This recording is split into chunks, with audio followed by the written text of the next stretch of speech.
Today's topic is difference between tort and crime. What is crime? Undoubtedly, crime is nothing but doing something wrong.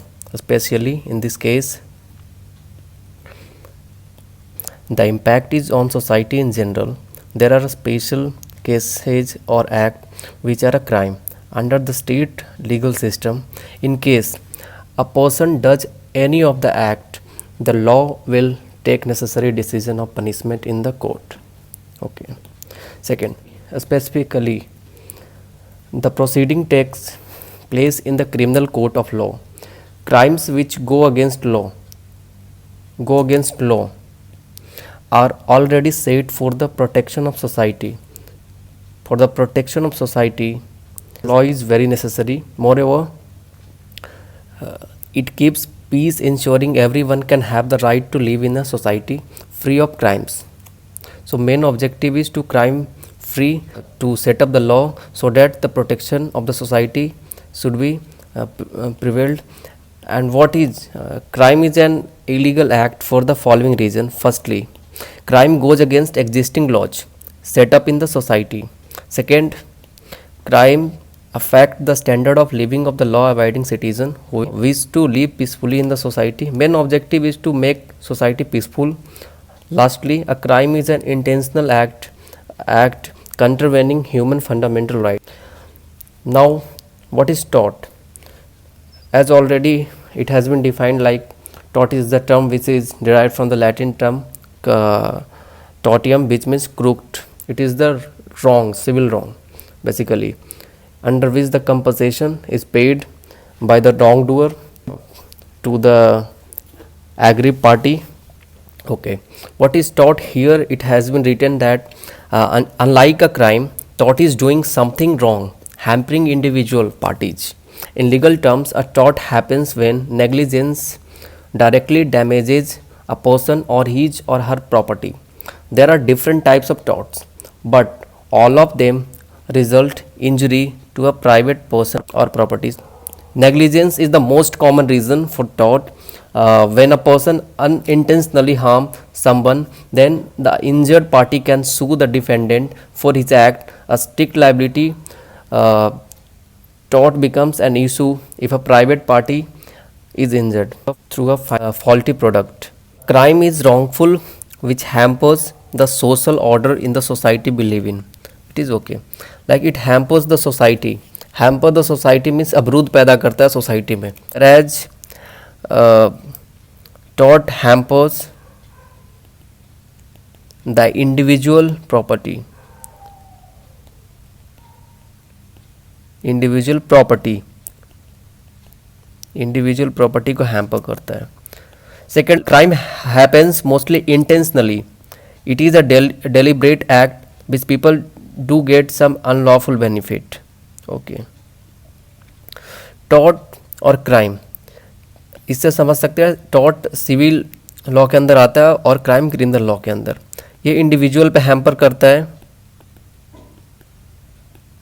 और ये society पे hamper करता है. Society पे hamper करने का मतलब it hampers the social order of the society we live in. Society where we live in. तो ये फर्स्ट का है. सेकंड का है, crime happens mostly intentionally. It is a deliberate act which people do not get some unlawful benefit. Tort, it happens mostly due to negligence. Tort is hardly intentional or individual. Intention involve होता है, motive होता है, knowledge होता है, ये सारे involve होते हैं इनमें, रॉबरी में. पर डेफेमेशन का केस हो या टॉर्ट एक प्राइवेट रॉन्ग होता है जिसके लिए रॉन्ग डूअर को कंपनसेशन देना पड़ता है, तो ये डैमेज करता है किसी इंडिविजुअल का only. So come to the third point, crime impacts the well-being society in general. So the legal bodies try to give proportional punishment to offenders in order to maintain the peace and security. So tort impacts the well-being of individual, the aggrieved party seeks compensation for the damage. अब ये इसको नुकसान पहुंचा रहा है, intentionally नहीं पहुंचाया होगा, मजे मजे में इसकी आंखों पे मार दिया, अब इसकी आँख डैमेज हो गई, अब इसके इलाज के लिए कंपनसेशन ये देगा, मान लिया ये ए है और ये बी है, तो ये कंपनसेशन, यहाँ पे कंपनसेशन की बात होती है, यहाँ पे कंपनसेशन की बात होएगी, तो ये कंपनसेशन दिया जाएगा. Crime impact the well being of the society in general, the legal bodies try to give proportional punishment to law offender in order to maintain the peace in the society. Basically होता क्या है कि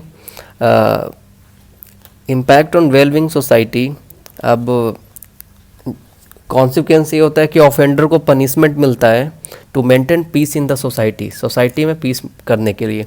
पर at the इस taught में क्या हुआ, यहाँ पे तो ऑफेंडर को पनिश कर दिया गया, पर टॉट में तो ऐसा नहीं हुआ. टॉट में हुआ कि इसका कॉन्सिक्वेंस ये आता है कि aggrieve party six for the compensation the damage from the wrong doer, compensation for the damage from the wrong doer. Compensation basically taught में होता है और क्राइम में पनिशमेंट मिलता है, क्राइम में पनिशमेंट मिलता है. Crime are presented in the criminal code, torts are presented in the civil code. हाँ, क्राइम के लिए क्रिमिनल कोड होता है और for the tort it is presented in the, तो ये तो बहुत आसान है, क्रिमिनल कोड और सिविल कोड, क्योंकि अगर क्राइम किया है तो उसकी केस चलेगी क्रिमिनल कोर्ट में, और अगर उसने टॉर्ट किया है या फिर कॉन्ट्रैक्ट की अगर केस चल रही है, ये सारे केस चलती है, इसकी डिस्प्यूट चलती है सिविल कोर्ट में. So compensation for the crime already mention in the book of law, where as the court has to decided the amount of compensation, they simply refer to the law book. Compensation for a tort is given on the basis of the damages to the aggrieved party. जो compensation tort में दी जाती है aggrieve party को, वो decide करती है कौन, court decide करती है. लेकिन इसमें क्या होता है कि ये इसमें तो ये कोडिफाइड होती है, ये कोडिफाइड होती है, पर ये अनकोडिफाइड होती है, जिसको आगे एक्सप्लेन करते हैं कोडिफाइड और अनकोडिफाइड क्या होते हैं, वो आगे एक्सप्लेन कर दूंगा मैं. पहले the law of tort is uncodified, however there is limitation period for filing of a suit. The law of crime is codified, that is IPC, CRPC, and there is no bar of limitation for prosecution of crime.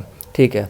Tort uncodified होता है, tort uncodified होता है. Uncodified law वो law होता है, uncodified law is simply the body of statutes and ordinances, written laws passed by the legislative and administrative bodies. Legislative और administrative body के द्वारा पास की जाती है ये. अनकोडिफाइड लॉज वो लॉज होते हैं those that originated from sources होते हैं, लाइक कोर्ट डिसीजन का हो गया, custom, like principle of jurisprudence, ये सारे चीज़ों से मिलता है. तो अनकोडिफाइड लॉ टॉर्ट होता है, टॉर्ट्स में अनकोडिफाइड होते हैं, अनकोडिफाइड होता है. पर क्राइम की बात करें, क्रिमिनल लॉ की बात करें, तो इसमें क्या होता है, इसमें कोडिफाइड लॉ होते हैं, लाइक आईपीसी हो गए हमारे, सीपीसी हो गया हमारे, तो ये सारे कोडिफाइड होते हैं. ये टॉर्ट और क्राइम का डिफरेंस मैं बता रहा हूँ, ये मैं कॉन्ट्रैक्ट को बीच में नहीं डाल रहा हूँ. कॉन्ट्रैक्ट कोडिफाइड होता है क्योंकि इंडियन कॉन्ट्रैक्ट एक्ट 1872 ये कोडिफाइड है. सो टॉर्ट और क्राइम के बीच में, क्योंकि टॉर्ट हमारा अनकोडिफाइड लॉ है, ये सोर्सेज से आए हैं, ये कस्टम से आया है, ये प्रिंसिपल्स ऑफ जुरिस्प्रूडेंस से आया है. तो ये सारे जितने भी लॉ हैं अनकोडिफाइड लॉज हैं. कोडिफाइड लॉज सारे जो स्टैट्यूट्स ऑर्डिनेंसेस से जो written passed by the legislative body जिसको पास करती है, एडमिनिस्ट्रेटिव बॉडी जो पास करती है, वो सारे कोडिफाइड लॉज होते हैं, जिसकी स्टैट्यूट्स होती है, जो एक्ट के थ्रू आता है पार्लियामेंट में पास होकर, वो सारे कोडिफाइड लॉज होते हैं. अब आते हैं इसके detention, conversion, wrongful dismissal etcetera are the pure civil wrong in tort. Tort में क्या होता है कि ये जितने भी हैं detention, conversion, wrongful dismissal. Detention क्या होता है, डिटेंशन ऑफ टॉर्ट होता है कि damages in false imprisonment are those which flow from the detention. Okay, false imprisonment अगर हो गया किसी का तो उसके लिए डिटेंशन में कंपनसेशन मिलता है, तो ये रॉन्ग होता है टॉर्ट में। अगर इलीगल डिटेंशन हो गई तो उसके लिए कंपनसेशन दी जाती है। Conversion of intentionally and improperly assets like domination and control over the plaintiff's property. मान लिया कोई आपकी प्रॉपर्टी है, मान लिया कुछ ही प्रॉपर्टी आपकी है और अब वो प्रॉपर्टी पे किसी ने हक जमा रखा है और उसकी डैमेज कर दी, तो ये होगी कन्वर्जन, मतलब domination and control over plaintiff's property. Okay, domination and control over plaintiff's property. So इसकी रिजल्ट कॉन्सिक्वेंस क्या होती है? Damage to the plaintiff. Plaintiff को डैमेज कर दिया तो फिर उसमें क्या होता है कि इसके लिए वो शो करेगा तो टॉर्ट ऑफ कन्वर्जन अप्लाई होगा।